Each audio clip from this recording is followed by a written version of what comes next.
The moment I read the text message from my mother, I felt nothing. Not anger, not sadness, just a familiar numbness. 8 simple words on the screen. This year, just Victoria's family, keeping it small. I stared at those words sitting alone in my Denver apartment as snow fell in thick flakes outside my window, painting the city white. 8 words that confirmed what I'd known my entire life. I was the extra, the afterthought, the one who could be erased without consequence. My name is Morgan Reynolds. I am 30 years old, and this Christmas I expected things to be like every other year. The family gathered around the dinner table, laughter echoing the Christmas tree glowing with lights. Instead, what I received was just that short message from my mother. I should have been hurt. I should have called immediately, asked why, or perhaps even begged to be included.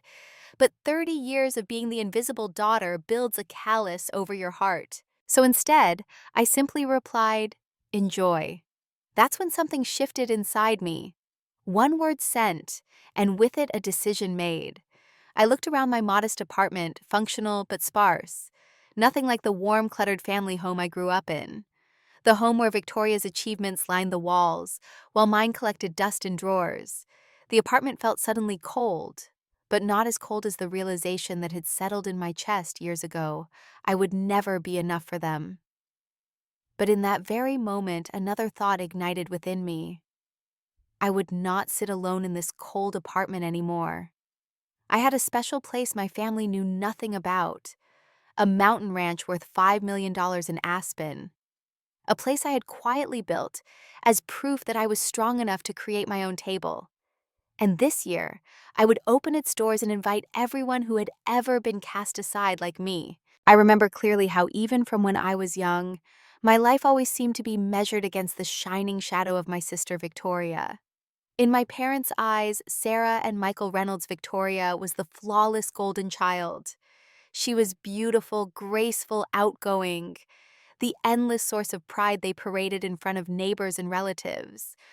I, on the other hand, was often introduced with nothing more than a dismissive line, "This is Morgan Victoria's sister." That sentence was repeated so many times, it became my entire identity in the eyes of others, and even in my own parents' eyes. The family dinner table was the stage where this drama played out most painfully. From my earliest memories, that table represented a kingdom where Victoria reigned as queen, and I served merely as an attendant. I was 8 years old when I first understood what it meant to be positioned at that table. It was Thanksgiving, and the entire extended family had gathered at our suburban Indiana home. The adults' table gleamed with my mother's best china crystal glasses catching light from the chandelier. Then there was the kids' table, a folding card table covered with a paper tablecloth set with plastic plates. Despite being older than all my cousins, I was directed to the kids' table. "Morgan, you sit there and watch the little ones."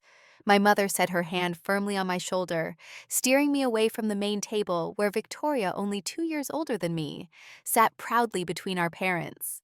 Throughout dinner, I had to stretch to reach the serving dishes placed at the far end of the card table. No one noticed when I spoke. No one passed me the mashed potatoes until I asked 3 times. From my seat, I could see Victoria holding court at the main table, my parents beaming, as relatives hung on her every word about her recent dance recital. I remember thinking tables have power. Where you sit defines who you are. The holidays were supposed to be a time for families to come together, for children to wait eagerly for gifts, for laughter to fill every corner of the house. But for me, those days always made my heart tighten more than any other time of year. I still remember one Christmas when I was 14. The tree was decorated beautifully, lights blinking across the living room, and stacks of gifts were piled high beneath its branches. As everyone opened their presents one by one, I sat there waiting. Victoria received a delicate gold bracelet, and my mother kissed her cheek and said, "You deserve this because you've made us proud." I forced a smile, my eyes fixed on the tree, hoping to spot a small box with my name on it. But when the last bit of wrapping paper was torn away, I realized there was nothing for me. My mother looked uneasy and said, "You're older now, you probably don't need toys anymore."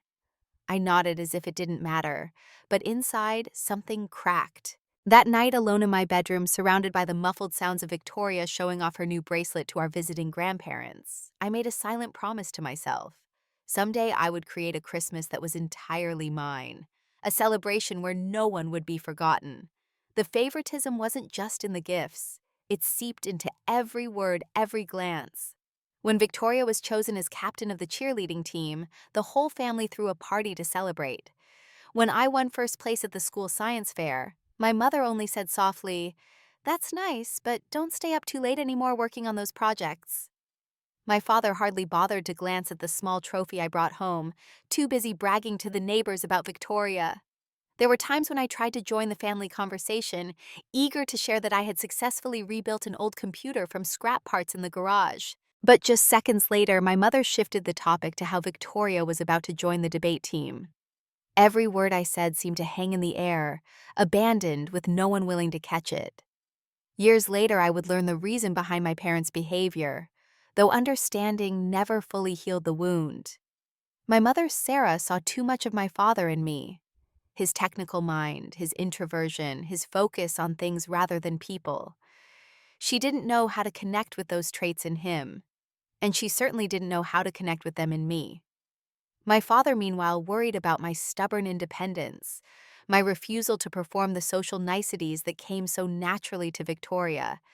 They loved what they understood, and they understood Victoria. Through all those years, I slowly learned how to shrink myself. Instead of fighting for attention, I retreated into my own world in the garage, where the smell of grease, the sight of scorched circuit boards, and the crackling sound of the soldering iron became my companions. I buried myself in chips and wires, patiently soldering one connection after another. I remember once spending an entire week repairing an old radio a neighbor had thrown away. When it finally played its first song, I was so overjoyed that I ran upstairs to show my mother. She only gave a faint smile and said, "That's impressive, but don't forget to help your sister get ready for tonight's party." Victoria never had to try to be loved, for her attention and recognition from our parents were as natural as breathing. For me, I had to do everything I could to prove I was worthy of notice, only to be met with the occasional indifferent nod. Many nights I lay in bed listening to the sound of laughter drifting from the living room, and I asked myself, am I really just the unnecessary child? That question carved itself deep into my mind, following me well into adulthood. I learned to exist in invisibility and find value in places no one else looked. Where others saw junk in the garage, I saw potential. Where others saw obsolete technology, I saw systems that could be reimagined. This skill finding value in the overlooked would later become my greatest asset, though I couldn't have known it then. One of the most pivotal moments happened when I was 17 and received a full scholarship to one of the most prestigious universities in the country. I ran into the living room trembling with joy, the acceptance letter still shaking in my hands. My father glanced at it and said, "Stanford. That's so far away. Are you sure Victoria will still be close to home, much more convenient?" I froze in place. Even as I stood on the threshold of a future, most people could only dream of all they could think about was whether I would be convenient for the family. In that moment, I understood that their love came with conditions. I was only valuable if I fit neatly into their vision of family, a vision that always centered around Victoria. Those wounds never healed. They built up inside me, forming a heavy weight I carried everywhere. They made me feel I always had to do more, achieve more work twice as hard just to be recognized half as much as Victoria. And in the end, I came to a bitter realization: my parents' recognition would never come. I could save the world, and in their eyes, I would still only ever be Morgan Victoria's sister. That was the first time I chose myself, but it wouldn't be the last. Leaving that small town in Indiana for California was a turning point I'll never forget. On my first day stepping onto the campus at Stanford's suitcase, heavy in my hands, I felt both nervous and excited. With a full scholarship, I knew I had finally proven my worth at least to the world outside. But even then, my parents still didn't see it as an achievement worth celebrating. On the evening they sent me off, my father only said, "That's so far away. "Will you really be okay? If only you had chosen a school closer to home like Victoria, we would feel so much better." Those words etched themselves into my memory, a constant reminder that no matter how far I reached in their eyes, I would always be the one who went against the family's wishes. What they didn't know, what Victoria didn't know either, was that while she was trapped in golden handcuffs bound by their expectations and approval, my banishment had given me freedom. Every time they pushed me away, they inadvertently pushed me toward independence. My years at Stanford were a constant struggle of studying, working, and simply trying to survive. I had no support from my parents. Every expense beyond the scholarship books, food, housing I had to cover on my own. There were nights I slept on a sofa in a cramped rented room, my backpack as a pillow, waking up in the morning to head straight to class and then to work. My meals were often instant noodles, sometimes cheap leftover pizza from a restaurant where I worked evenings. There were nights I choked while eating dry ramen straight from the packet, tears falling more from stress than from the salty taste. Meanwhile, Victoria attended a state university just an hour from home. My parents covered her apartment, her car, her meal plan. She came home every other weekend for home-cooked meals and laundry service. During holiday breaks, when I couldn't afford the flight home, I would see their social media posts, family dinners, shopping trips, Victoria in the center of every photo. Yet in those lean years, I learned resilience and discovered my path: technology and logistics. While Victoria studied communications, aiming for a career that would keep her visible and admired, I dove deeper into systems that most people never see, but that make the world function. I found beauty and efficiency in solving problems that existed in the background. It was those difficult nights that forged me into steel while Victoria remained cushioned in cotton. Every hardship taught me to stand on my own, to find solutions where others saw only obstacles. This resilience would become my foundation. Not the family name, not parental connections, but my own capacity to endure and adapt. I started my first company at 23. It was a small startup building a platform to optimize freight transportation, finding the most efficient routes for goods to travel from warehouses to destinations. At the time, no one believed in a young woman fresh out of school without family connections or backing. The early days were brutal. I scrambled to find every dollar to pay employees, coming close to bankruptcy more than once. I remember when the company account had only a few $100s left while payroll was due. I stayed up 3 nights in a row negotiating with a small hospital, desperately trying to convince them to sign a trial contract. If they had said no, the company would have collapsed. I sold my favorite laptop, the one tool that had been with me since Stanford, just to make sure my 2 employees got paid that month. I lived on vending machine snacks and worked until my eyes burned. The desperation of those days still lives in my body, a phantom pain that reminds me how close I came to failing. Thankfully, the hospital agreed to the contract. It was just a small breakthrough, but it was enough to keep us alive. That night, I walked back to my studio apartment in the rain, soaked and exhausted, but feeling something I hadn't felt in years: pride. Not the kind that needs witnesses or validation, but a quiet certainty that I had done something remarkable through sheer force of will. I called my parents that weekend to share the news. My father answered distracted, the television blaring in the background. "That's nice, sweetie. Did you hear Victoria just got promoted, only 6 months at the marketing firm and already moving up? We're taking her out to celebrate tonight." I hung up and stared at my phone for a long time. That was the first moment I truly understood that my career would never be about them. It would be about me, about proving to myself what I could build with my own 2 hands. It was the moment I realized that seeking their approval had become a habit I needed to break. Then the pandemic hit. The world was thrown into chaos. Hospitals running short on medical supplies, medicine, and equipment. Supply chains across the globe fractured under the strain. That was when our platform became invaluable. We built a routing system that could track supply and demand in real time, ensuring hospitals were never left without what they needed.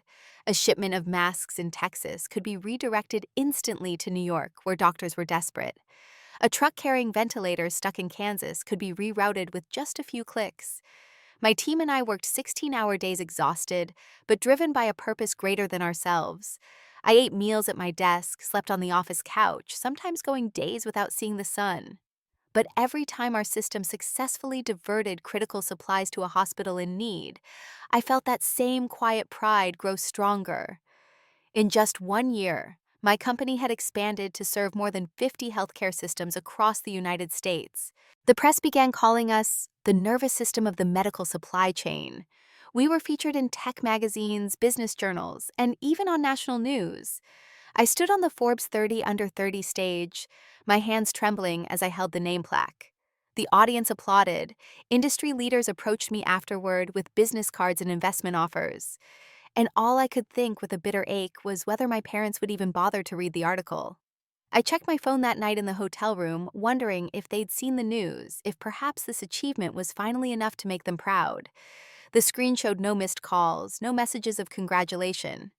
Just a family group chat where they discussed Victoria's new house purchase, made possible by my father's generous down payment gift.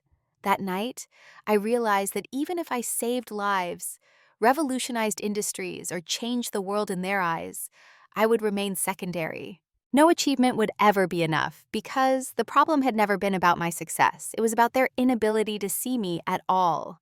When a Fortune 500 corporation offered to acquire the company for $120 million, it took me a full week to believe the number was real. On the day the deal closed, I walked out of the office, watching the late afternoon sunlight cut through the skyscrapers, and realized I had just closed the chapter on years of hunger and struggle. I no longer had to worry about what dinner would be tomorrow, or how I would pay rent.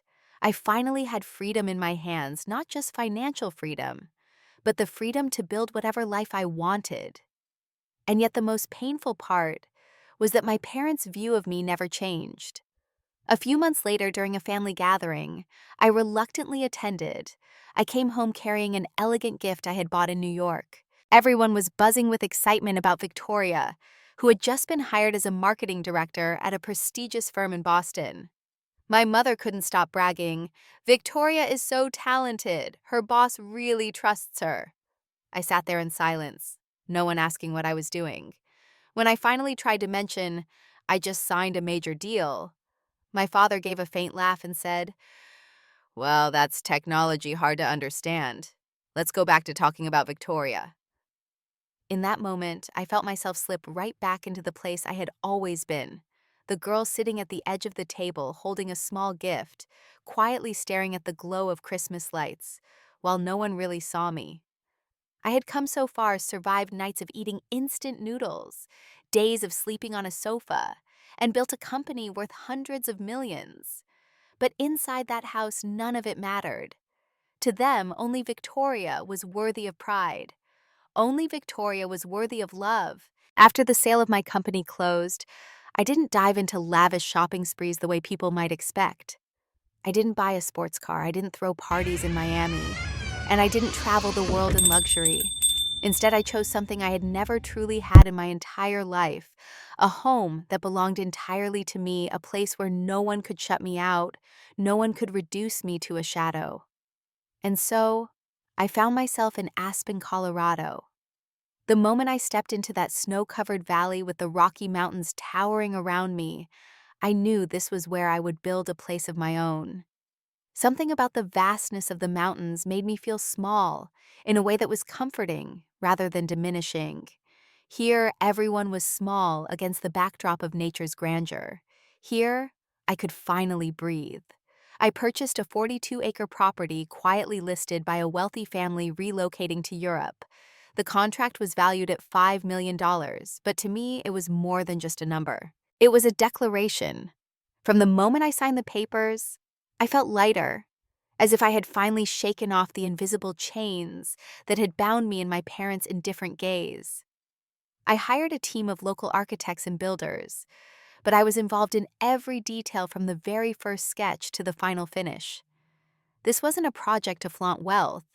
It was my creation, my offering to the little Morgan who had once been forgotten beneath the Christmas tree. The lodge rose from the ground in cedar wood, its red timber carrying a soft fragrance whenever the sunlight touched it. The front doors opened into a grand hall with soaring ceilings, a granite fireplace big enough for a person to step inside, and a chandelier crafted from rough-hewn pine. The main living room was walled entirely with glass stretching from floor to ceiling, framing an unbroken view of the snow-capped mountains. Each morning when the sun rose, the light spilled in, scattering across the frozen landscape, like thousands of diamonds falling from the sky. Behind the lodge, I had a private lake dug and stocked with salmon and sturgeon, so in the summer I could fish beneath the warm sun, and in the winter it would freeze into a perfect mirror reflecting the violet sky. Inside, I designed 10 bedrooms each with its own balcony and private fireplace. The kitchen was lined with black granite, the island carved from a single slab of walnut, and along the wall hung a row of cast iron pans, gifted by a local chef I had hired as a consultant. I chose every piece of furniture myself: brown leather sofas, heavy oak tables, hand-woven wool rugs from the Navajo Valley. Every detail breathed warmth and durability, not the flashy opulence my parents once worshipped. This was a place where I wanted anyone who stepped inside to feel immediately: here, there is sincerity. Here, every breath of life is cherished. I kept the entire project a secret. Not a word to my family. Not a single photo on social media. When close friends asked, I only smiled and said, "I'm busy with a personal project." Because I knew if my parents or Victoria found out, they would twist it into another story. She just got lucky. She must have had help. Or worse, they would drape the credit over Victoria as they had so many times before. I didn't want this taken from me. I wanted it to be mine completely, so that when the time came, I could place it on the table like a trump card that flipped the entire game. Whenever I returned to Aspen to check on the progress, I often stayed for several days, sleeping on a makeshift pine bed in a house still smelling of paint and sawdust. At night, I would step out onto the balcony, wrap a thick blanket around my shoulders, and gaze at the mountains washed in silver moonlight, listening to the wind howl down the slopes. That feeling brought back memories of childhood nights when I stood outside the old porch looking in at the family gathered together without me. But now it was different. I was no longer the outsider. I was building a home of my own, a world where I chose who was worthy to sit by the fire and who would remain forever outside the door. When the construction was finally complete, I walked slowly through the house, running my hand across every tabletop, every door frame. In my mind, one thought echoed over and over. This is my home, not the home of the younger daughter of the Reynolds family, not a place where Victoria was always the standard by which I was measured. This was my domain, and no one could deny it. I knew that one day I would have to bring it into the light, and when that day came, it would be my answer. No shouting, no arguments, just a silent, undeniable truth. Morgan was no longer a shadow. I still remember that evening vividly, when the light from my apartment cast its soft golden glow, yet offered me no warmth at all. I held my phone in my hand, my fingers trembling slightly from the sting of the message I had received earlier. A thought flickered. Was it only me who had been excluded, or had my parents truly wanted a small Christmas, trimming the guest list down for intimacy's sake? I wasn't sure, but I needed to know the truth. I scrolled through my contacts until I stopped at Sophia, my cousin Aunt Patricia's daughter. I didn't see Sophia often, but every time we talked, it felt genuine. She wasn't fake. She wasn't biased. She was simply honest sometimes. So honest, it surprised people. I pressed call, held the phone to my ear, my heart racing like I was waiting for a verdict. "Morgan," Sophia answered after 2 rings, her voice carrying a note of surprise. "You're calling this late. Is everything okay?"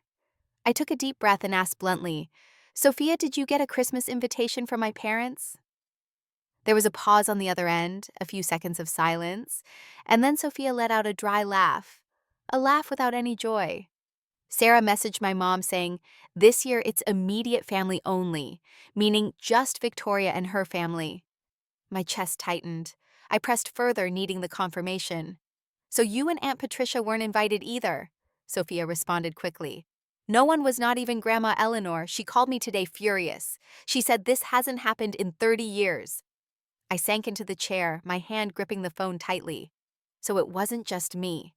They had cut everyone out, all so the evening could revolve entirely around Victoria. Memories rushed back last year, when Victoria had her first child. Christmas became a celebration of her little angel. and the rest of us, myself included, were nothing more than background extras. The year before that, when Victoria landed her job as a marketing director, my parents turned the family gathering into a showcase of her career. And now it was clearer than ever.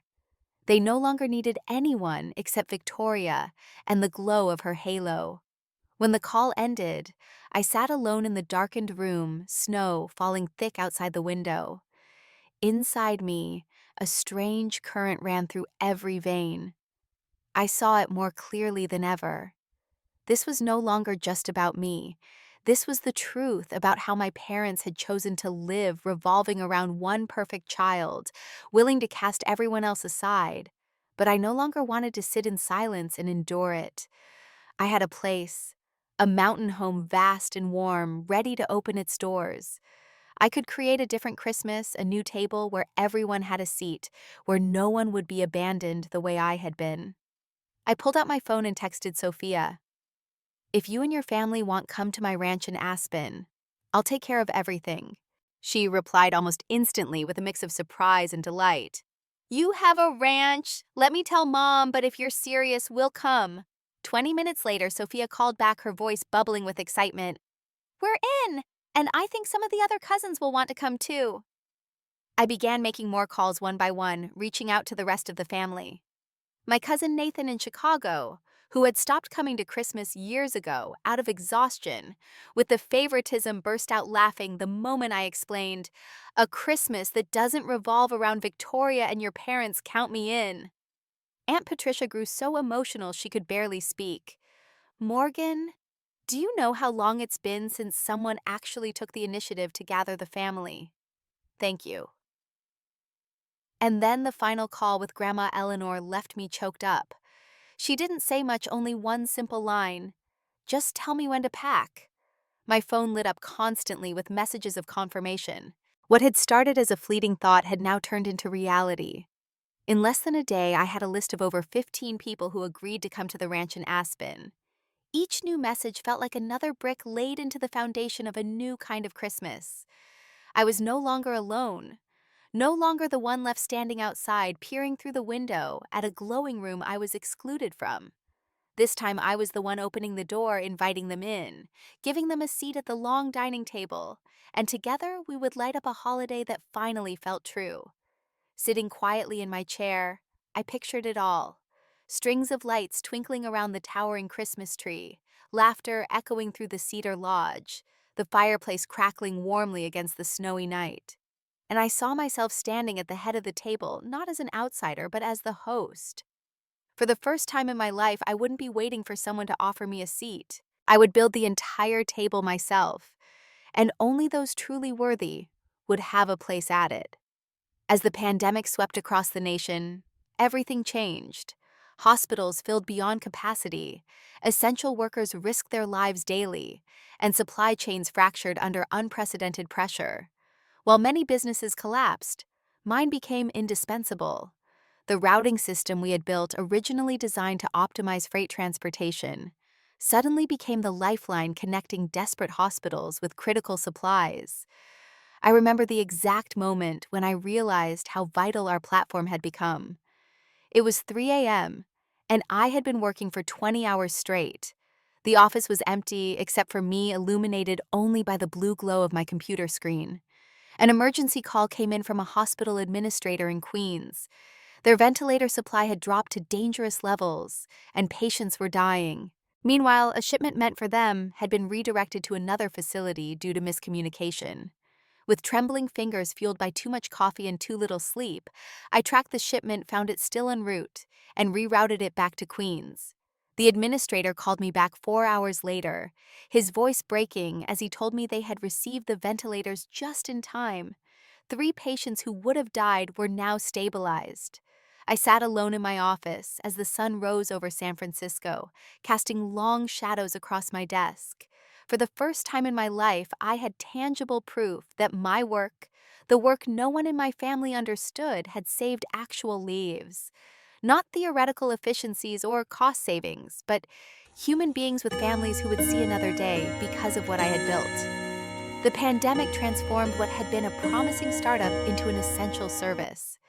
Hospitals across the country began calling us desperate for help managing their supply chains. My team expanded from 5 people to 50 within months. We worked around the clock, often sleeping in the office, forgetting to eat, driven by the knowledge that each optimization we created translated directly to lives saved. Our system evolved rapidly. We added real-time tracking predictive algorithms that could anticipate shortages before they happened, and direct integration with manufacturing facilities. A shipment of masks in Texas could be redirected instantly to New York, where doctors were desperate. A truck carrying ventilators stuck in Kansas could be rerouted with just a few clicks. My team and I worked 16-hour days exhausted, but driven by a purpose greater than ourselves. I ate meals at my desk, slept on the office couch, sometimes going days without seeing the sun. But every time our system successfully diverted critical supplies to a hospital in need, I felt that same quiet pride grow stronger. In just 1 year, my company had expanded to serve more than 50 healthcare systems across the United States. The press began calling us the nervous system of the medical supply chain. We were featured in tech magazines, business journals, and even on national news. A journalist from the Wall Street Journal shadowed me for a day, amazed at how a 30-year-old woman had built something so essential during a global crisis. "How does it feel?" she asked me over coffee after watching me work for 12 hours straight, "to know your platform is saving lives every day?" I paused, searching for the right words. "It feels like finding purpose in being overlooked," I finally said. All those years of working with systems no one sees, they prepared me for this moment when invisible infrastructure became the most important thing in the world. The article that followed called me the invisible architect of pandemic response. It was published on a Sunday. Monday morning, my phone rang, an unexpected call from my father. "Morgan," he said, his voice strangely formal, "your mother and I saw the article." I waited for more, holding my breath, wondering if finally they would acknowledge what I had built. "It's impressive technology," he continued, "though I'm not sure I understand exactly what your company does. But listen, the real reason I'm calling Victoria just got promoted to senior marketing director. We're having a small dinner on Saturday to celebrate. Can you send something? She's been working so hard." The familiar pain returned sharper now, because for a brief moment, I had allowed myself to hope. I sent an expensive champagne basket to Victoria's promotion dinner and declined the invitation to join by video call, citing emergency work demands. That night, I stayed late at the office, recalibrating our algorithms to better predict supply shortages. I saved more lives while my family toasted Victoria's new title over dessert, not once mentioning my absence. The irony wasn't lost on me. I had built a system that could track and route the most essential supplies across an entire nation, yet I couldn't route my parents' attention in my direction for even a moment. Their love, like my hospital supplies, had a fixed destination, and it wasn't me. When I stood on the Forbes 30 Under 30 stage 2 months later, my hands trembled as I held the name plaque. The audience applauded, industry leaders approached me afterward with business cards and investment offers. I smiled and networked, but inside I felt hollow. All I could think with a bitter ache was whether my parents would even bother to read the article. I checked my phone that night in the hotel room, wondering if they'd seen the news, if perhaps this achievement was finally enough to make them proud. The screen showed no missed calls, no messages of congratulation, just a family group chat where they discussed Victoria's new house purchase made possible by my father's generous down payment gift. That night, I realized that even if I saved lives, revolutionized industries, or changed the world in their eyes, I would remain secondary. No achievement would ever be enough, because the problem had never been about my success. It was about their inability to see me at all. When a Fortune 500 corporation offered to acquire the company for $120 million, I thought the email was a prank. The number seemed surreal, disconnected from the sleepless nights and ramen dinners that had defined my 20s. It took me a full week to believe it was real, and another month of negotiations to finalize the deal. On the day it closed, I walked out of the office watching the late afternoon sunlight cut through the skyscrapers and realized I had just closed the chapter on years of hunger and struggle. The money hit my account on a Tuesday morning. I sat at my kitchen counter, staring at my laptop screen at the number with all those zeros. After taxes and splitting shares with early employees and investors, I had walked away with $68 million. The sum was so vast it lost meaning. It was just digits on a screen, impossible to connect to any tangible reality. I no longer had to worry about what dinner would be tomorrow, or how I would pay rent. I finally had freedom in my hands, not just financial freedom, but the freedom to build whatever life I wanted. Most newly minted tech millionaires immediately splurge on mansions in Palo Alto, or Marin buy exotic cars, or embark on luxury world tours. I did none of that. Instead, I sat quietly in my same apartment for 3 weeks, barely telling anyone about the acquisition, trying to decide what freedom actually meant to me. The answer came when I realized what I had never truly had in my entire life: a home that belonged entirely to me. A place where no one could shut me out. No one could reduce me to a shadow. Not a sterile Silicon Valley mansion, but somewhere with character. Somewhere that could heal the part of me that still felt like the forgotten child at the Christmas tree. I began researching locations somewhere far from the tech bubble, somewhere with natural beauty, but not overrun with wealthy vacationers. I wanted mountains. Their vastness made me feel small in a way that was comforting rather than diminishing. In mountains, everyone is small against nature's backdrop. In mountains, I could finally breathe. That's how I found myself in Aspen, Colorado on a clear autumn day, the aspens turning golden on the mountainsides. The moment I stepped into that snow-covered valley with the Rocky Mountains towering around me, I knew this was where I would build a place of my own. I told the real estate agent I wasn't interested in existing properties. I wanted land, preferably with water access somewhere private, but not completely isolated. She showed me 7 properties over 3 days each, beautiful in its own way, but none that felt right. Then, as we were driving back to town on the third evening, she mentioned a property not yet officially on the market. The Hendersons are relocating to Europe next month. 42 acres backs up to National Forest, has a small natural lake. They built a caretaker's cabin but never got around to the main house. They're asking $5 million, but they're motivated sellers. We drove out to see it the next morning. The moment I stepped from the car, I felt a sense of belonging I'd never experienced before. The mountains rose majestically behind pristine land dusted with early snow.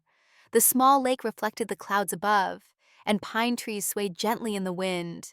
I knew instantly this would be my home. The contract was signed within a week, the process expedited by my ability to pay in cash.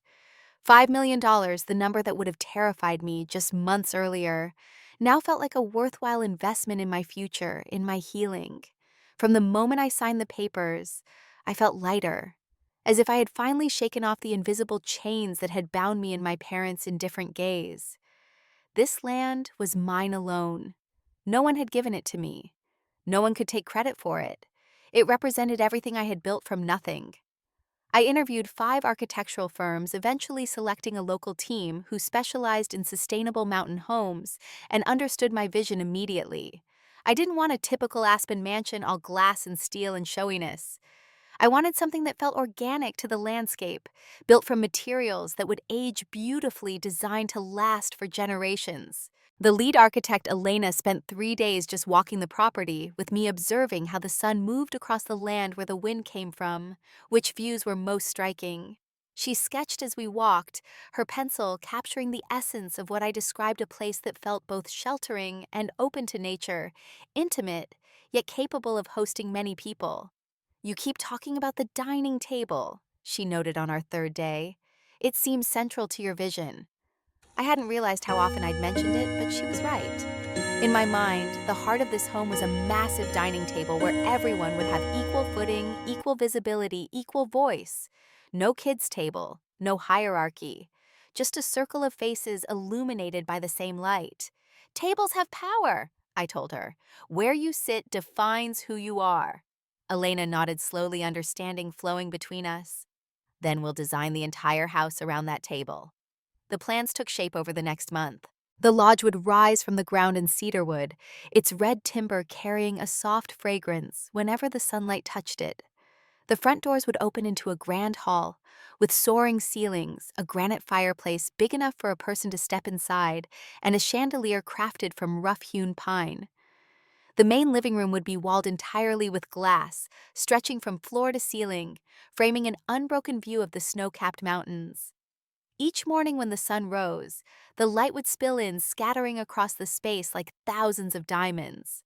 Behind the lodge, we expanded the natural lake and stocked it with salmon and sturgeon, so in summer I could fish beneath the warm sun, and in winter, it would freeze into a perfect mirror reflecting the violet sky.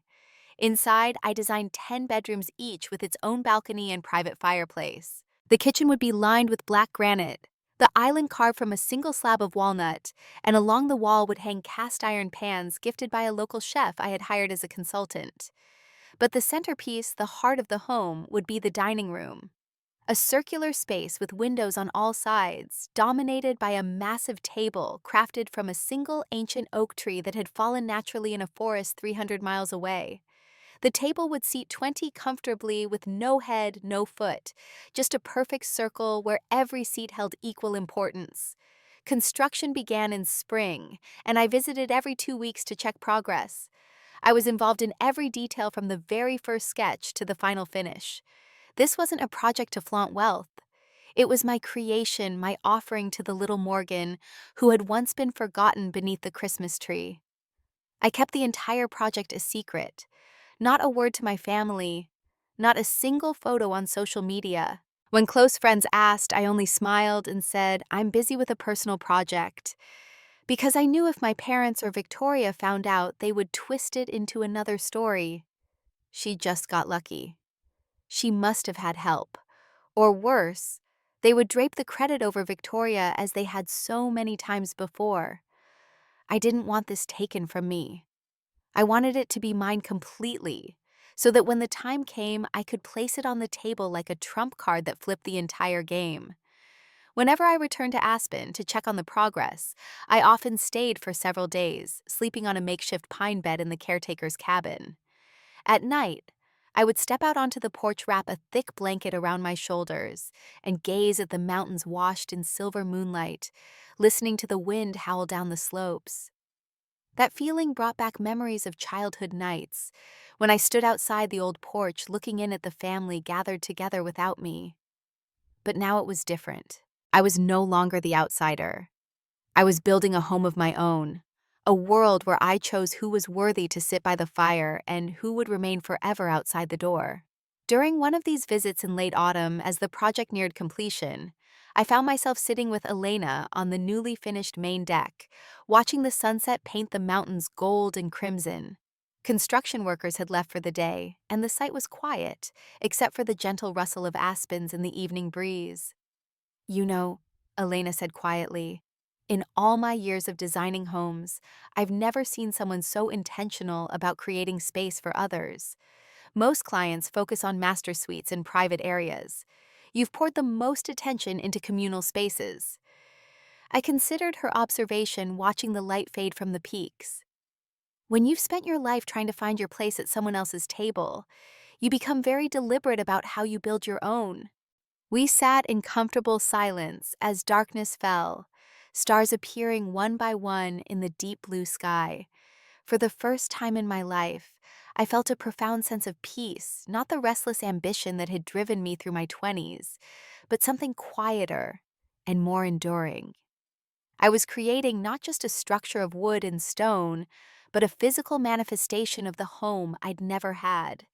When the construction was finally complete in early December, I walked slowly through the house alone, running my hand across every tabletop, every door frame. In my mind, one thought echoed over and over: this is my home, not the home of the younger daughter of the Reynolds family, not a place where Victoria was always the standard by which I was measured. This was my domain, and no one could deny it. I knew that one day I would have to bring it into the light, and when that day came, it would be my answer. No shouting, no arguments, just a silent, undeniable truth. Morgan was no longer a shadow. That moment came sooner than I expected on a snowy evening in mid-December. When my mother's text message appeared on my phone screen, This year, just Victoria's family, keeping it small. 8 words that might once have crushed me now felt almost comical in their predictability.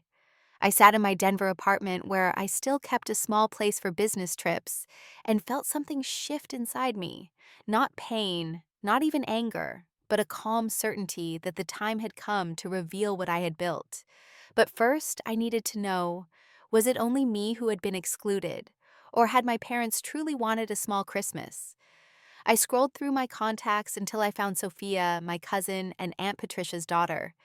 Sophia had always been honest with me, sometimes brutally so, and I knew she would tell me the truth. Morgan.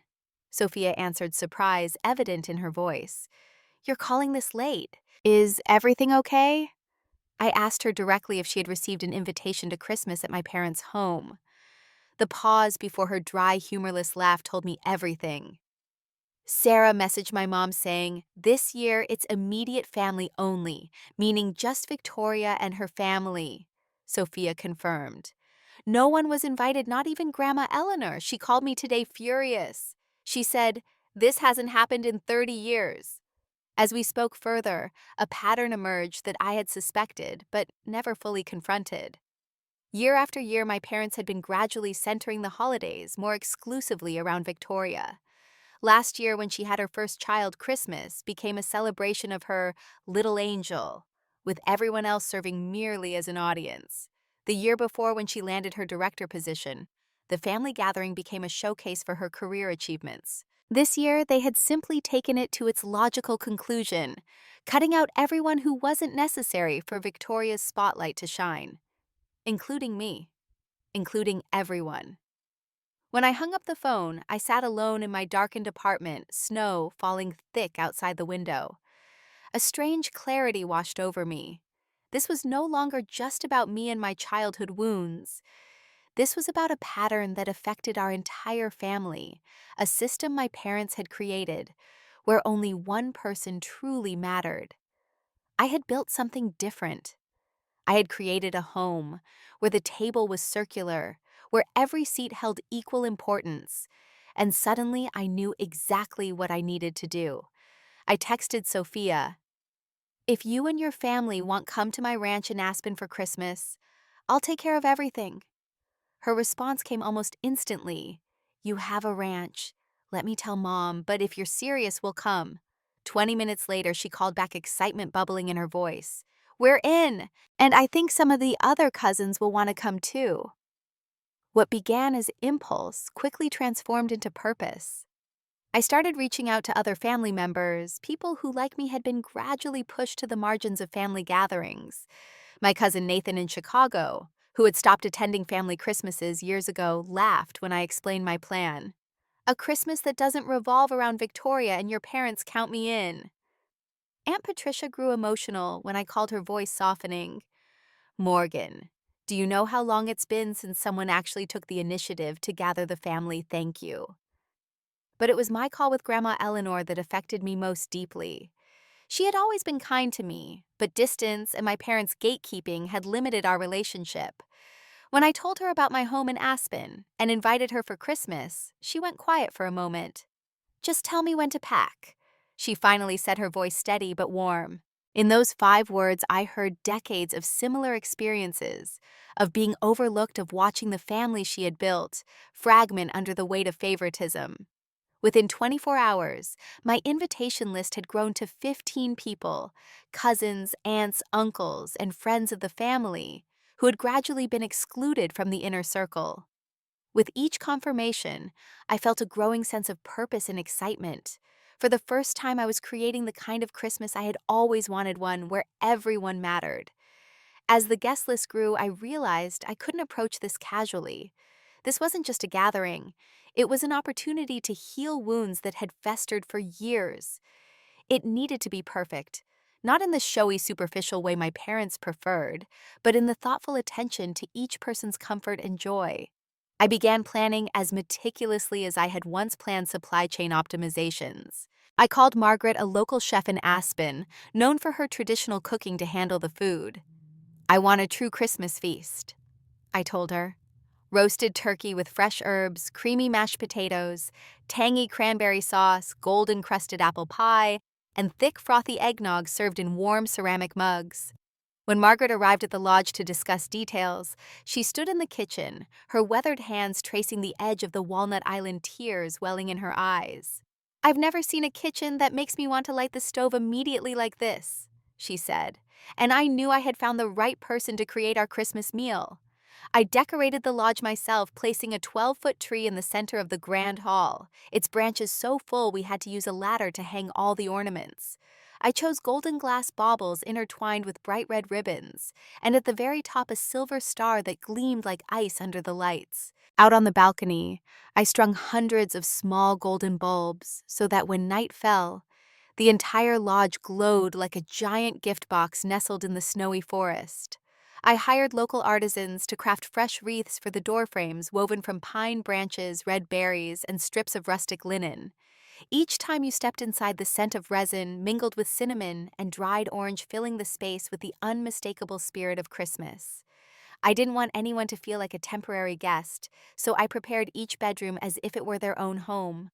On Aunt Patricia's nightstand, I placed a stack of historical novels I knew she loved, along with a small card that read, "Auntie, I remember you once said reading is like living another life."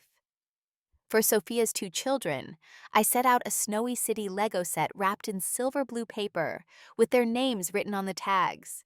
I could already picture the way they would squeal as they tore the paper apart, their eyes sparkling like fireworks. And for Grandma Eleanor, I left a box of imported herbal tea, the kind she used to love but rarely allowed herself to buy because it was too expensive. Beside it, I placed a hand-knitted ash gray wool scarf from a small shop in Aspen, with a note that said, "So you can sit by the fire without worrying about the cold." I was even more careful with the smallest details. On the massive oak dining table in the great hall, I spread a hand-embroidered white cloth and placed cinnamon and vanilla-scented candles along the center. I arranged for young musicians from town to play violin and guitar in the evening, so the house would be filled with the warmth of Christmas melodies.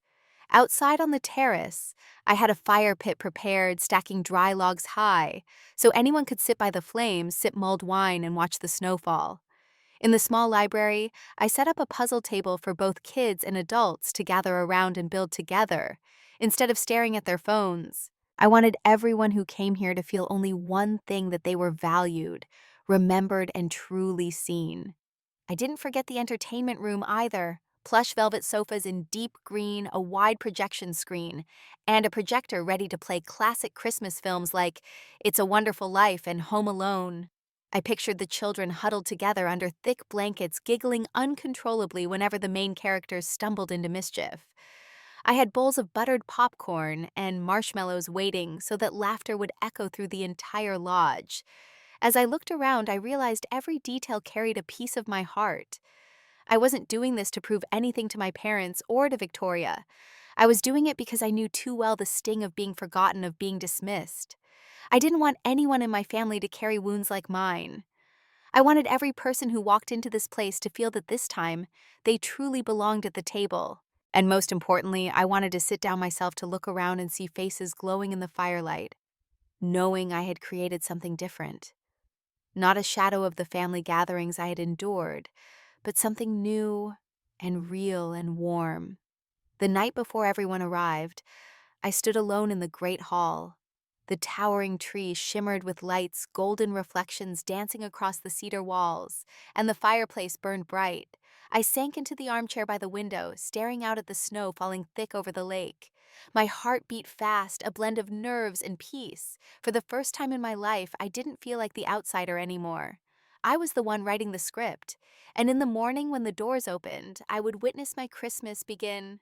A Christmas where no one would ever feel left out again.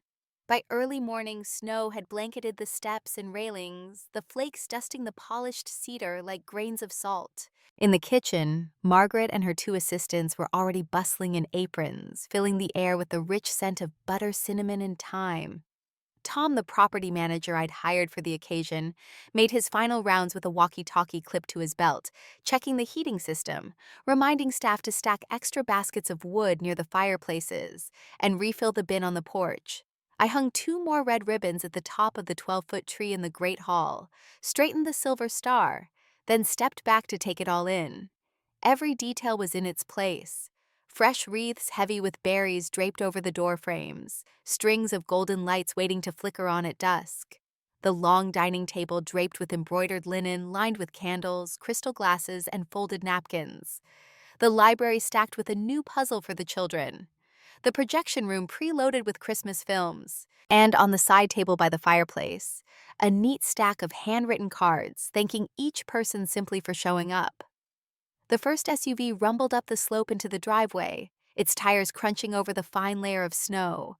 The door swung open, and Sophia stepped out, tugging at her coat collar, her eyes wide with disbelief against the pale blur of white. She spun toward me, the car door still ajar, and blurted out in a voice that cracked like a long-suppressed cheer. You built an entire world and never told me." I laughed, opening my arms to pull her into a hug, feeling the soft patter of melting snowflakes on her hat. In her words, I heard not only amazement, but also a quiet relief I knew all too well. Her 2 children pressed their faces against the doorway, their eyes glowing as they caught sight of the towering tree. Within seconds, they bolted into the great hall, only to freeze in awe at the toy train circling around the base of the tree. I led the family down the hall, opening each door marked with their names. When Sophia saw the Snowy City Lego set waiting on the nightstand with her children's names carefully written on it, she turned to me, lips trembling without a word. I knew she understood. Here, everyone was remembered. One by one, more cars climbed the hill, headlights trailing like a slow procession of amber lanterns through the winter dusk. Nathan arrived from Chicago carrying his guitar in a canvas case, his new girlfriend stepping in shyly before relaxing instantly as the scent of warm apple pie filled the lodge.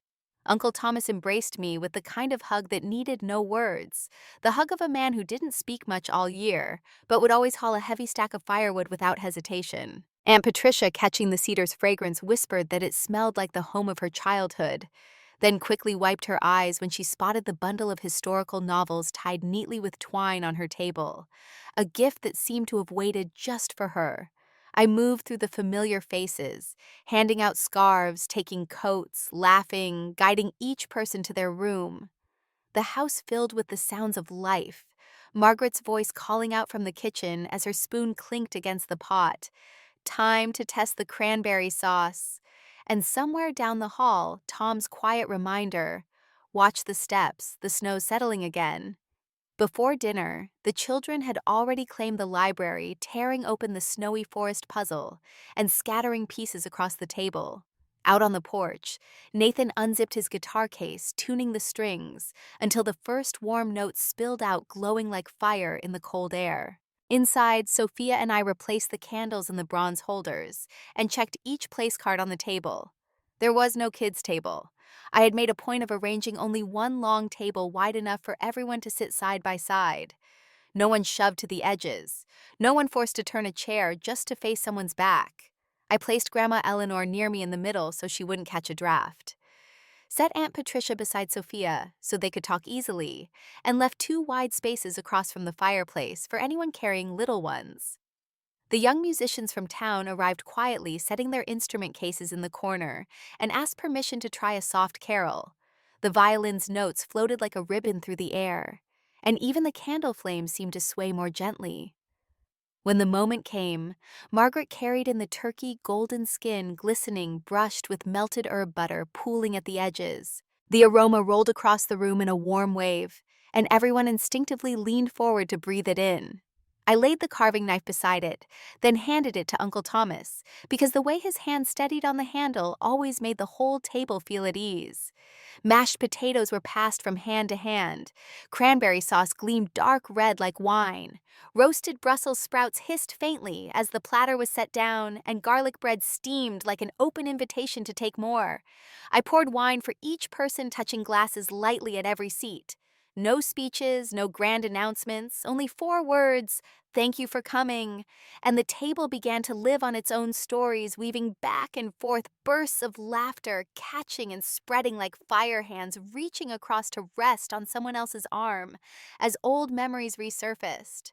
What I loved most was the way the children sat among the adults, not banished to some noisy little island of their own. Sophia's son asked Aunt Patricia if Christmas used to feel like this when she was young, and she told him about the papier-mâché tree the whole family once built together. Nathan's girlfriend shared the story of her first holiday in the north, when the snow piled so high it froze against the windows. Uncle Thomas told of a hunting trip that failed and turned instead into a night of ghost stories by the campfire. Everything wove together like threads in a thick tapestry, and I realized I was standing in the middle of it, no longer on the outside, looking through the glass. I raised my glass again when Margaret brought out the apple pie, its crust sparkling with brown sugar, and poured more eggnog into the ceramic mugs. The warmth seeped through my hands at my neck, softening everyone's eyes to a slower rhythm. It was then that Grandma Eleanor placed her hand over mine. Her touch was light but steady, the kind of steadiness that comes from a woman who had seen enough winters to know when words are needed and when silence speaks louder. She leaned toward me, her tea-colored eyes fixed on mine, her voice raspy with emotion, yet clear as a bell. "You've given us a real Christmas. For the first time in years, we feel like we belong." I couldn't answer right away. Something inside me cracked open, melting like ice, warm and stinging all at once. All I could do was squeeze her hand, nod, and feel that, unlike every year before, my "thank you" wasn't just politeness. It was the only thing keeping me from breaking into tears. After dessert, Nathan slipped his guitar strap over his shoulder and strummed the first chords of Silent Night. The whole table hummed along, voices not polished or perfect, but so sincere that even the fire seemed to quiet itself to listen.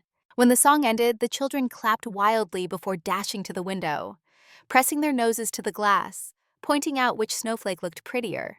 Sophia tugged me into the center, gathering everyone for a photo in front of the tree.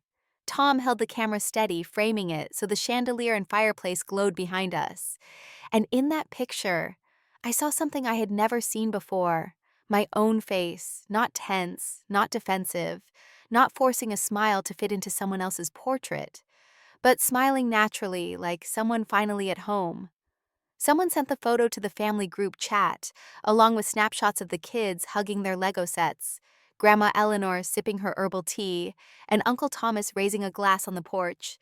I didn't think much of the pictures beyond the fact that they were beautiful enough to print and pin on the library wall the next day.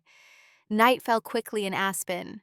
I slid open the back door, the cold wind stinging my cheeks, as if to remind me I was standing on a real hillside, not a comforting screensaver. Tom had already lit the bonfire by the lake. Sparks rose and died in the dark, popping like a drummer marking the silence. A few people wrapped themselves in wool blankets, sipping mulled wine, sharing how many holidays they had skipped over the years just to avoid squeezing into a table crowded with favoritism. Sophia sat down beside me, leaned her shoulder into mine, and whispered so softly I had to watch her lips to catch it. "I don't know what else to say except thank you, because for the first time I saw my kids sitting in the right place." I turned to her, pressed my forehead lightly against her temple, and thought this might be the closest thing to an apology fate had ever given us. After everyone drifted back inside, I returned to the great hall. Only the candles remained, their flames sinking low in glass holders, the scent of cinnamon and vanilla still rich in the air. Margaret was gathering silver trays, humming a faint hymn, while Tom set down a fresh basket of wood beside the fireplace. I told them both to rest early, that tomorrow all we'd need to do was reheat the sauce. Margaret smiled and said she had already asked the young musicians to come a bit earlier to rehearse another song, because this house sings better than any concert hall. I lingered a moment longer, running my fingers along the back of a chair, the edge of the table, then gazing out through the tall windows. Beyond the glass, the hillside was ink black, but studded with the tiny golden lights strung along the balcony. In the soft crackle of wood, I understood why this night was unlike every Christmas before. It wasn't because the turkey tasted better, or because the house was larger. It was because for the first time I didn't have to search for my place. My place was here in the home I had built among the people who had chosen to show up at a table where every seat carried the same worth.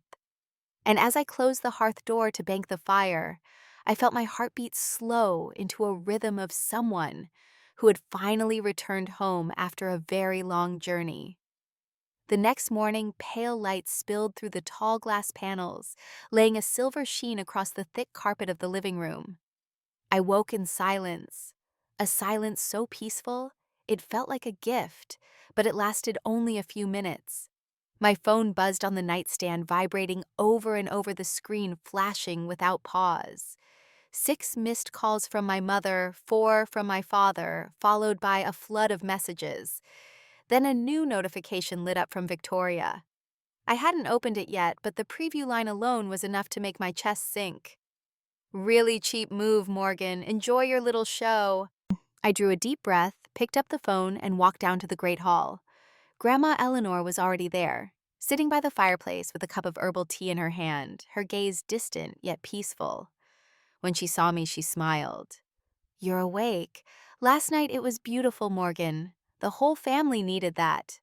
Her smile made me want to ignore every call flashing on my screen. But then the phone rang again, this time from my mother. I couldn't avoid it forever. I decided to answer and, more importantly, to let Grandma Eleanor hear too. I pressed the speaker button and set the phone on the wooden table, the fire crackling softly as though it too was listening to what was about to unfold. My mother's voice burst through sharp and louder than usual. "Morgan, do you realize what you've just done? The entire town is talking about your Christmas gathering. Pastor even mentioned it during service this morning. Do you know how we're being perceived right now?" I kept my tone even, neither high nor low. "You messaged me that this year it would be just Victoria and her family. I simply followed what you said, keeping it small. I hosted my own without troubling anyone. End of story." There was a pause, and then my mother rushed in, her words tumbling over themselves, as if trying to drag me into an endless loop of excuses. "That's not what I meant. What I meant was, you're always so busy with work, with projects. I thought you wouldn't want the hassle. And Victoria, well," I cut her off, calm but firm. "She's always the center, isn't she, Mom?" The air in the room froze. Grandma Eleanor set her cup gently on the table, her eyes fixed squarely on the phone. I hadn't spoken again before she stepped in, her voice low and steady, each word slicing through the silence like a blade. "Sarah Michael, that's enough. You've spent a lifetime neglecting this child. Since she was a little girl in the garage, you acted as if she were invisible. Last night, for the first time in years, I saw her do what the family should have done for her long ago, give us a real Christmas, damn it." There was a brief silence on the other end before my father spoke, his voice trying for calm but faltering with unease. "Mother, you're exaggerating. We were only trying to keep things simple. Victoria, she—" Grandma Eleanor cut in before he could shift the blame. "Simple. What does that mean, to see only one child and forget the other? To parade Victoria before the world, while Morgan sits quietly at the kids' table. Last night I sat in the middle of that table and saw all the people you've cast aside for years. We laughed, we sang, we ate together like a family. And not once did anyone mention Victoria. For the first time, we weren't orbiting around the so-called perfection you built up." A long, heavy sigh dragged across the line. Then my mother's voice, softer now, slipped through. "Mother, I never meant to hurt anyone. We just wanted to—" Grandma Eleanor's voice struck back firm and sharper than the crack of wood in the fire. "No, Sarah. This is no longer about what you meant or didn't mean. This is about who is seen and who is forgotten. And Morgan has endured far too much." I sat still, my hand gripping the armrest, my heart pounding, but not from fear. For the first time in my life, someone was speaking the words I had swallowed for years, the words I had once silenced with bitten lips while others spoke over me. I heard my father's labored breath, then his short retort. "That's not fair," Grandma Eleanor fired back immediately. "Unfair is exactly how you've treated her all these years. Unfair is when she brought home achievements and you brushed them aside while Victoria only had to smile to be praised. Unfair is when the family gathered and Morgan was left on the fringe. If fairness existed, she wouldn't have had to build a new table just so the rest of us could finally have a place to sit." There were no more defenses. The line went silent. The only sound left was the fire crackling in the hearth. I exhaled a long breath, and for the first time, I didn't feel the need to justify myself. I simply said, I think that's enough. We'll talk later if we need to. I pressed the button to end the call and placed the phone face down on the table. In that moment, I felt lighter, as if a stone that had weighed on my chest for years had finally been lifted. I leaned back in the chair, and Grandma Eleanor set her hand on my shoulder. She didn't say anything more, only gave a gentle squeeze. In her eyes, I saw pride mixed with sorrow. Sorrow for having to watch her own daughter, my mother, fail at the very role of being a mother. But for me, that moment no longer felt like a wound. It was closure. A door finally shut behind me. I didn't feel weak, nor did I feel the urge to argue anymore. I only felt release. Because from that moment forward, I knew I had my own table, my own home, and a true family who chose to show up, people who chose me, not just Victoria. My phone didn't stay silent for long after that call. But this time the vibrations weren't sharp like accusations. They came gently, warmly, like a soft knock, reminding me that someone outside still wanted to come in. The first message was from Sophia. Sis, last night was wonderful. I've never seen the kids laugh so much.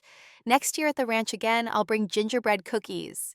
Reading it, my chest glowed as if a fire had sparked inside, and I found myself touching the edge of the chair just to ground myself in the truth that it had all really happened. Right after Nathan sent a flood of photos, the kids gathered around the tree, Aunt Patricia cradling her stack of new books, Uncle Thomas raising a glass of wine on the porch, and one picture of me smiling a rare smile, unforced. Beneath it, he wrote, "This is family. You gave us something we all thought was impossible. Don't let this be the first and the last." I stared at the screen, remembering all the years I had waited quietly to be named in the family story, and no one ever did. But today, a cousin had written it plainly for me to see. This time I wasn't the shadow anymore. The family group chat, which for years had been nothing more than a place to share a few photos of the kids or toss around half-hearted birthday wishes, suddenly came alive. Someone sent a picture of a plate of turkey with the caption, "Better than any Christmas I've ever had." Another shared a video of the group singing "Silent Night," Nathan's guitar weaving through Uncle Thomas's gravelly voice, and everyone who replayed it dropped heart emojis in response. Aunt Patricia wrote, "We need to make this a tradition. Morgan, you lead us every year at the ranch." And minutes later, Grandma Eleanor chimed in, her typing slow but steady. "That place carries the warmth of family. We will all return." I sat in the living room, phone in hand, surrounded by the fading glow of embers in the fireplace.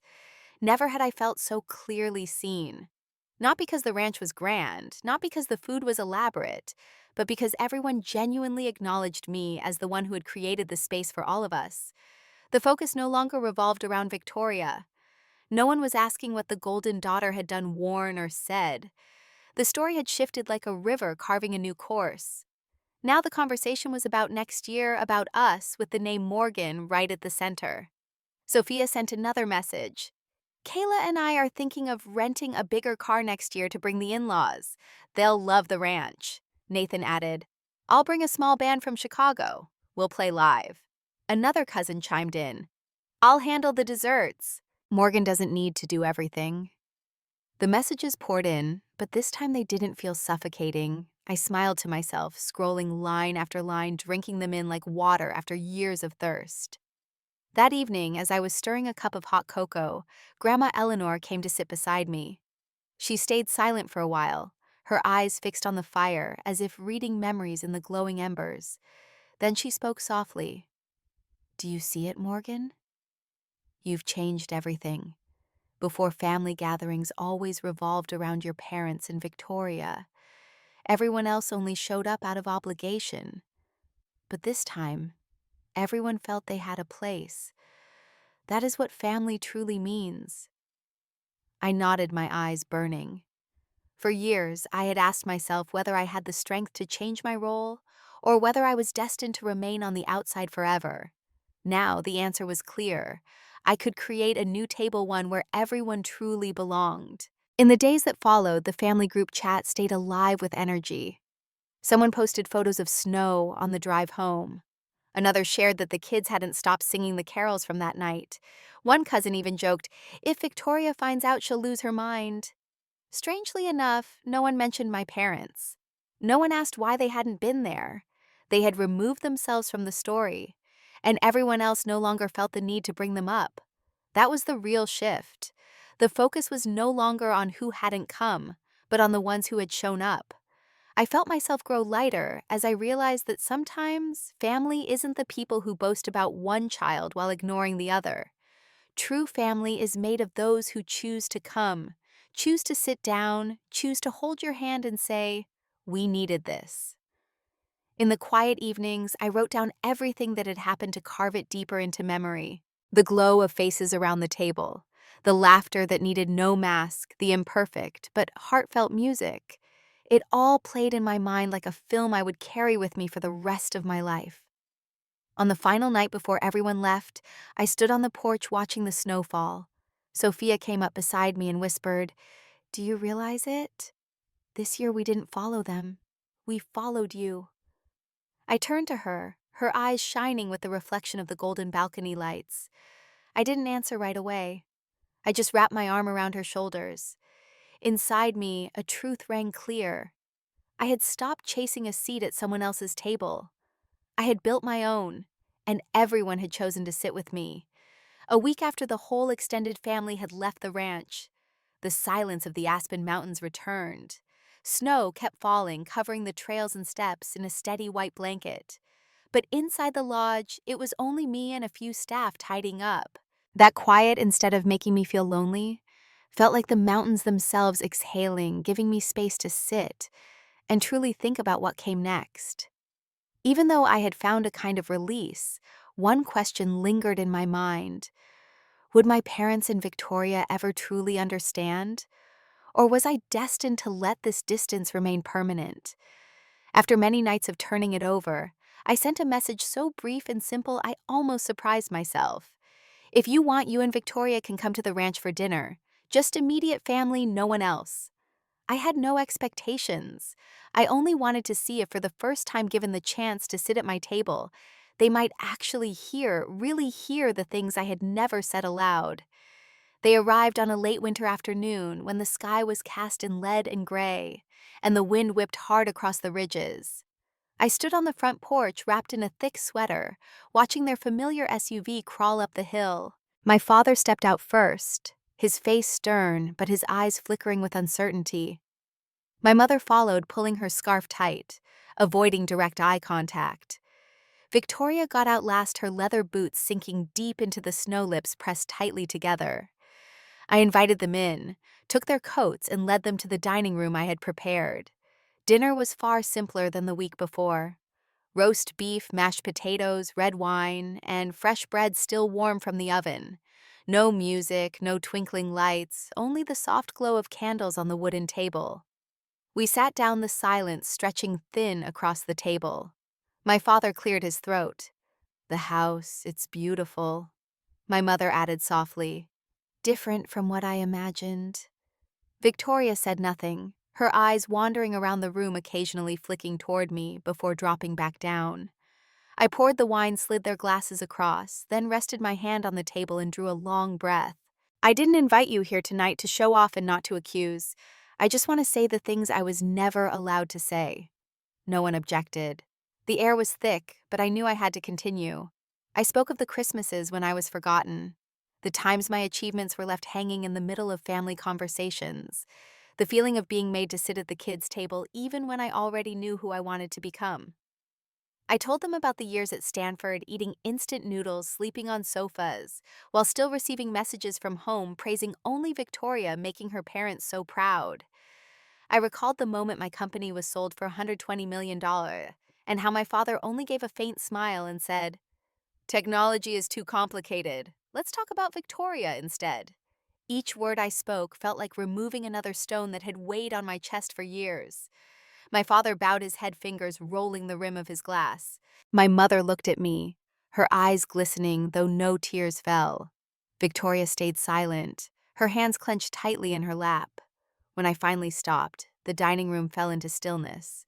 Then my father murmured, Maybe I didn't see it all. My mother followed her voice small but genuine. I never meant to, Morgan. But maybe I made you think I wasn't proud. The truth is, I just didn't say it. I didn't reply, didn't forgive outright, but for the first time I heard honesty, however late it had come. Victoria still didn't speak. She only held my gaze for a long moment, her eyes no longer mocking but carrying an emptiness I couldn't name. After dinner, Victoria slipped out onto the balcony. I followed her, closing the door behind us. The cold air bit at our faces as we stood side by side looking out at the moonlit mountains. "I always envied you," she said suddenly, her voice barely audible over the wind. I turned to her, surprised. "Envied me for what? Your freedom? Your ability to do whatever you wanted without worrying about disappointing them?" I almost laughed. They never expected enough of me to be disappointed. I know, but I had to be perfect. I don't know who I am if I'm not their golden child. As we stood there in the cold, Victoria told me about the weight she carried, how our parents had chosen her schools, her friends, even her career path, how every decision was made to reflect well on them, to fulfill their vision of success, how she sometimes looked at my life and wondered what it would be like to build something entirely her own. "Do you even like marketing?" I asked. She shrugged a small, defeated gesture. "I don't know. I've never done anything else." In that moment, I saw her clearly for the first time, not as the enemy, not as the favorite, but as another casualty of our parents' narrow vision. We were both damaged, just in different ways. She was trapped by expectations. I was wounded by their absence. When dinner ended, they prepared to leave. My father shook my hand firmer than usual. My mother embraced me briefly, yet long enough for me to feel that something had shifted. Victoria was the last to step out, pausing at the door. She opened her mouth as if to speak, but only gave a slight nod before turning away. I didn't stop her. I didn't expect a perfect apology. It was enough that for once they had listened. On New Year's Eve, I sat alone on the balcony, a wool blanket wrapped around my shoulders. Snow fell thick and steady, catching the dim silver of the moon, and the whole valley lay in a sacred kind of silence. I held a glass of wine, breathed in the biting cold that filled my lungs, and closed my eyes. In my mind, the words rose like a vow: I don't need to wait for anyone to give me a seat. I have built my own table and opened the doors for those who truly know how to cherish it. If you're listening to this story, I want you to remember one thing. You don't need anyone's approval to have worth. Being forgotten or compared does not mean you are small. You can build your own table, one where only those who truly value you will have a seat. I was once pushed to the sidelines, once convinced I was invisible. But out of that pain, I learned how to rise, to choose myself, and to build a life on my own terms. And you can do the same. See your wounds not as an ending, but as the fuel that drives you to create a new kind of family, one made of friendship, kindness, and resilience. One day you'll realize the table you've built is more beautiful than anything you ever dreamed.